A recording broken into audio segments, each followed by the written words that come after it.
Hi, everybody. Welcome back to Releasing Trauma. With me today is Bernadette Bruckner, and we are going to be talking about how to disrupt your trauma. But before we do that, first, welcome to the show, Bernadette. Welcome, welcome from Austria, the, Oh, wow. the country with the apple strudel. Strudel. Oh, I love strudel. Oh, well, thank you so much for joining us from over there. That's quite the distance. But let's hear about you. Tell us about who you are and a little bit about your backstory. Mhm. I'm coming from a bakery from the countryside. That's why I can truly make an apple strudel really good. um, and I was working a lot as child, and we had in our bakery also had a cafe, and there were we had guests there with alcoholic problems and old people who were truly mean. So I grew up actually very tough, and as child, it's just the way it is. You never think about it, but we got a lot of beliefs, different thinking, different thoughts about who we are, who we should be. And later on, um, I got to companies where also were very rough environment, and they cracked me. That's what I always say. It's like I'm actually an introvert person and a very high sensitive person, but I didn't know back then. So I grew up very tough, and I still today I can be a very tough person if I have to. And yet I got my first burnout with I always have to count it with approximately, I think it was 21, 22. And I became highly suicide when I was working. I was working abroad, building up subsidiaries and also international sales in France, in Germany, in Sweden, and in Dublin. And I was working because this is something what I truly learned since childhood. And it was just too much. It was just way too much because I got so many weird beliefs about who I should be as woman, who I should be as Austrian, who I shouldn't be as Austrian, who I shouldn't be as woman. And this just was a little bit too much. And after my first burnout, and it was actually parallel where my mom had a burnout in Austria. So yes, we children overtake a lot of stuff. And I went back to Austria, took care of my mom, took care of my family, and I actually never look at it. I worked on my burnouts and everything, but I never went to a therapist. But I did further education about who we are, about how we function, about psychology, and everything else, to begin to understand me and why I um, came that far, nearly killing myself back then in France with 21, 22. And as more as I did further education, I found out that everything what other people are telling you who you are is kind of a reflection and belief they actually got also from others. And I needed three burnouts because one burnout was not enough for me. I had a totally speedy living. I was traveling a lot. I had a party and working and did tons of stuff for the education, and also in my spare time, I also created health projects, supporting also other ones with my business knowledge, and I didn't have time to have thinking about burnout and everything else. And yet I need the third one. And afterwards, 2015, a car accident, a really bad one, and also a broken colon, to just stop and take a time out. My body said to myself, nope, lady, you are not going further this way anymore with me. Sorry. And I had a really long sabbatical. Even when I never stopped, doing my stuff and everything else every single day. Even when my colon was totally broken, I didn't have so much energy anymore. I did every single day a little sport. I checked, I did further education also in nutrition and NLP, coachings Mhm. and everything else, only to create myself, my own nutrition style and also my own coaching therapy style, where I today support others beginning to listen to their body again. And also how you function and also how you crack your subconsciousness to disrupt experience which was not healthy for you and understand it, because most of the time when you experience something bad or experience something, your brain and it's you create pictures or you create images inside what you get outside, all the influences, and when it's get connected with emotions, your brain can remember it. If you don't connect it with emotions, you cannot build up the memory again. This is something what I learned from neuroscience and also neuroplasticity. And this was really interesting for me. The same with my colon and with my food challenges, because I have to live lacto free and also gluten free. And I became more and more vegan. Today I'm eating again a little bit meat and fish only because of lack of vitamin B, B12 actually. Mhm. Um, and this is so interesting for me, as more as I cracking my subconsciousness, as more this is truly a journey to find myself and get everything disrupt what I got conditioned and learned since childhood from others, also from school, from university. Even when I love going to the university, making my PhD in the field of health framing, um, because I found out for myself, as more as I understand myself, as more as I can change it. A lot of from the scientific point, this is the blind spot from the Johari window. It's a concept, it's a model, a theory, and also I use also the theory of Sigmund Freud, the iceberg model, cracking the 90 to 95% of the subconsciousness. And I did more than 10 years of research with different people, and also on myself being, I always say I'm my best guinea pig because I try first everything out of myself till I find simple solutions, what is possible to implement in your daily living, and on body level, soul level, and also on the mental level. And it's truly interesting. It's my journey actually to understand myself better and how it came that far that I nearly killed myself 20 years ago. So I'm building up in forms of online courses, books, and everything else what I actually needed 20 years ago. Wow, that is quite a journey. Um, Yes. The quite the only thing journey. what I always say, I'm still alive because the car accident was so weird, truly weird, because I'm a really good driver. That I said myself, okay, I survived. I think the fourth or the fifth time, and it has a reason. So it's more than ever time for me. This was like the wake up call, the last one, Mhm. because one was not enough for me. This was a slap from the universe telling me, lady, you're not going this way, you're going the other way. You truly should go out with your stuff and everything else. Since then, I'm working more than ever. Since COVID-19, I'm actually working more than ever, overcoming my being an introvert, and truly go to podcast and TV and everything else, only supporting as many as possible, that there's always a solution out there. Um, and as more as you listen to yourself, as more as you understand yourself, you can disrupt everything what you ever heard and learned from others. So I was just about to ask you how we do that, because it's been ingrained in us oftentimes since birth. Mhm.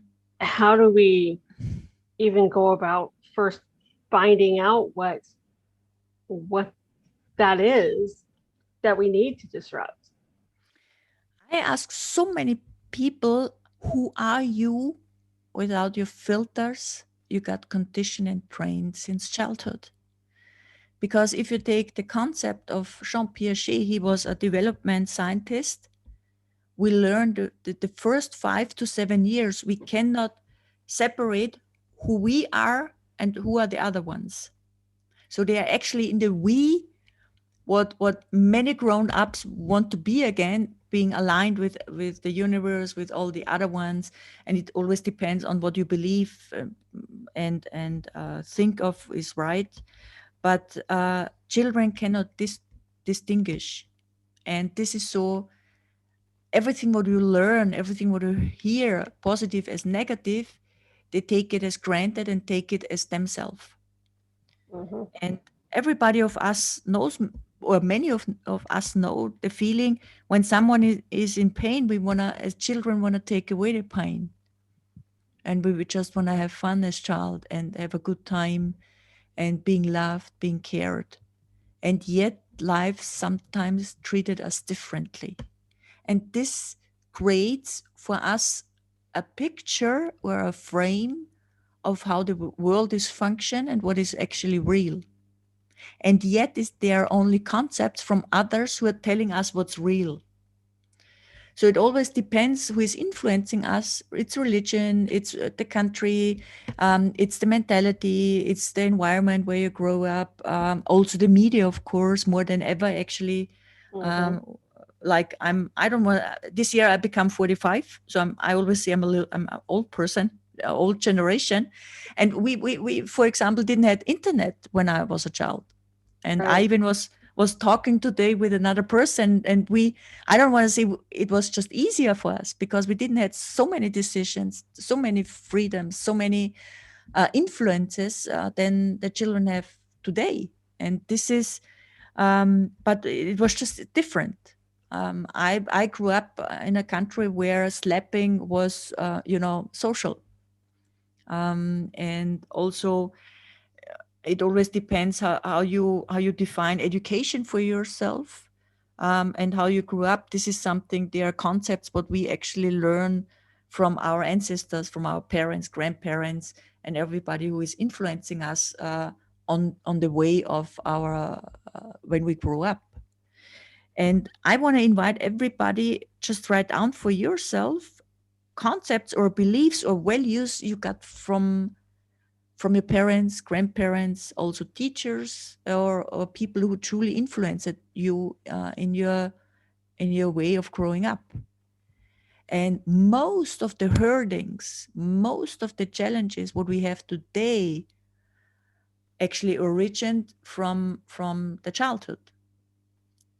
But most of the time, they're so in your subconsciousness, hidden as belief, as value, as kind of I don't know, whatever is also in our world, what we believe is just real. And just write it down and ask yourself: are there any challenges today out there who are similar to something what I experienced as child? And most of the people know it. I even have it today because I give trainings at the moment to jobless people, and we're talking a lot about beliefs and values and everything like this one, and also with women about how value am I if I have, Mhm. for example, more weight on, or if I don't look like a supermodel or something like that. And we just compare each other for nothing. For me, it was always the biggest and the nicest journey to discover myself, my gifts and my challenges, and where they come from, only to heal them through. And as I said before, most memories, what we have or what we build up, is actually connected with emotions, connected with bad emotions. And we can disrupt that. If you understand where the origin comes from, where you build up this memory, where you build up the connection from the emotion to the memory, you can ask yourself, do I still need this challenge or this memory with this emotion or not? And is there something in there what I might can learn, or something what I needed back then as child that I remember now differently. So I truly see, and I'm working with many, many people. When there's a challenge in there, there's a learning in there. Mm-hmm. If we understand the learning, something maybe what we needed back then, so that we didn't have to create a bad memory with a bad emotion, we can heal it through. And this disruption is for me truly being critical to yourself. Where does this emotion, this memory come from? Is it mine, or is it just overtaken from other people? And is it still useful or not? If it's not useful, why should I keep a bad memory of something what is already past? Right. Wow. Thank you so much, Bernadette. This has been really interesting listening to you talk about this. You know, it's true that I think most of our memories, or not our memories, but most of our concept of who we are and how we were, it depends on how we were raised, but it also stems down from our generator from generations. Um, we're heavily influenced by the media. And Yes. so asking ourselves, where did this come from? Is this something that I truly believe? Is this something that I still need? I think those are very important questions to ask ourselves. I don't know how it is in your country, but with COVID-19, and actually also before, of course, the topic about, in Austria, the topic about Nazi, about what happened in our history in the German countries is more than ever actual. Current is the English, the better word for it. And I even see it with my parents. My father is a war child. He experienced the war. And my mom is a post-war child.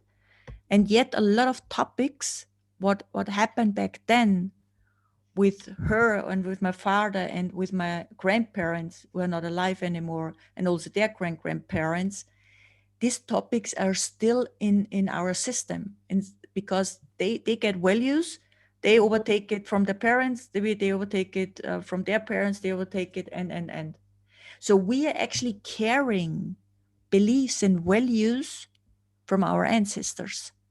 Right. Now we can discuss, is it 7 years, because some concepts say it's 7 years, some say it's 7 generations, the other ones also say more than 7 generations, and because it's a subconscious. And also when I saw it truly with my nieces and with my nephew, that we subconscious give them concepts, what they are so subconscious that that it's just automatically. Hmm. And sometimes I caught myself, and no, this is not a good idea what I'm saying now to my niece and my nephew, and I have to change it. um because the according to that iceberg model of Sigmund Freud, they are 5 to 10% conscious, what we are conscious, and the rest is subconscious. But the subconscious is actually guiding us. Sometimes we say this is our intuition. That's how what we send and everything, and yet look very critical where the values, what you're carrying and what you're actually talking and showing every single day in your actions are coming from. And a lot of people, I even teaching active listening, because when I listen, that's something what I truly learned in the bakery as child. I was sitting next to our customers in our cafe, and I was just listening, because there were so interesting stories in there, sad stories, but interesting stories as well. And when I listen today as coach, as person who's supporting others, I sometimes ask my clients, do you actually listen to yourself, what you said at the moment, to yourself? Our self talk. is sometimes so bad, Oh, yes. and we are not even conscious it. This is something what we truly have to disrupt. I even see it with my students at the moment. I always say to them, because I'm also training them standing in front of camera and also do pitches and all the things and presentations. And when I listen to them, I always say, guys, I never have to talk bad about yourself because you do it on your own every single time. And I said to them, listen to Mhm. yourself, what you're saying at the moment. We talk, I'm, I'm sure that every single person who is, we talk so bad about ourselves with our self-talk every single day. Yes. Begin to listen to yourself, what you're actually telling yourself every single day. Maybe when you stand in front of your mirror, oh my god, I'm so fat, I have to lose weight to for whatever and for whomever, I don't know, but yes, just do it. And I'm like, I truly say every single day to my students, and I have them 4 days per week, I don't have to say something bad about you because you make yourself bad. Listen what you're saying to yourself, disrupt it. I think this is the first biggest step of self caring and self loving towards yourself. Stop your self talk, your crappy self talk. Begin to talk nice to yourself. I love it. And I can't agree more. I think that is the perfect note to wrap this up and end the show on, is to just be nice to yourself. Yes. Absolutely. Bernadette, thank you so much for coming on. I really, truly appreciate it. This has been wonderful. Thank you very much for having me. And wonderful day from Austria. Listeners, thank you so much for tuning in. As you know, I will have all of Bernadette's information in the show notes. Just head over to releasingtraumapodcast.com, pull up her show, and all her contact information will be there. So thank you again for listening, and we'll talk to you on the next show.